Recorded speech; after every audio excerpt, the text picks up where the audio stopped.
many of these new coaches, if they would just do what you said, they would have saved themselves lots of trouble. I ran my sales career for 10 years in conjunction with what I was doing, and used to see clients evenings and weekends and take holidays. And actually, I've got a book coming out in the new year, working with trusts, and I've got lots of stories about situations of being in a sales position, totally under stress, crying in the toilets, and then having to put my lipstick on, change state, and go and teach a corporate training on stress management in the workplace on the same day.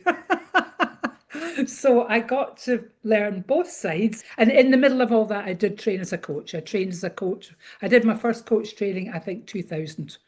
There's a rule of thumb that we talk about, that you have to be earning the equivalent of your salary consistently for 6 months before you can even consider stepping away from a job. And far too many people jump in and expect their coaching business to take off, and then put themselves under tremendous pressure. And in that pressure, you can't show up best for your clients. When I was working with Xerox out in the Middle East, I was very much management focused. When I moved to Scotland, I refused to go into management in Yellow Pages.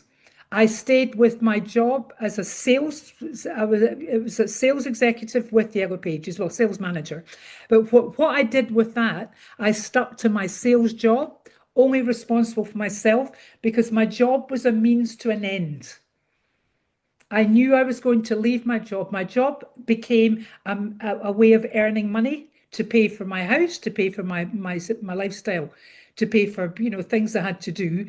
It stopped being a management career.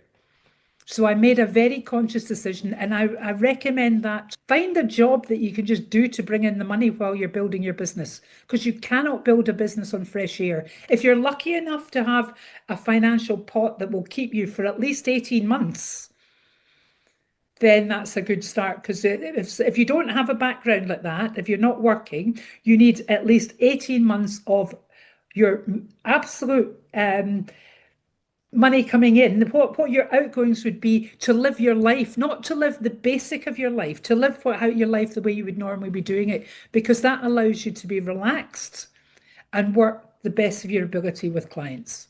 That allows you to build up credibility. It allows you to build up testimonials on things like LinkedIn, and testimonials and word of mouth. So you actually gain a reputation as someone who gets results while you're still building.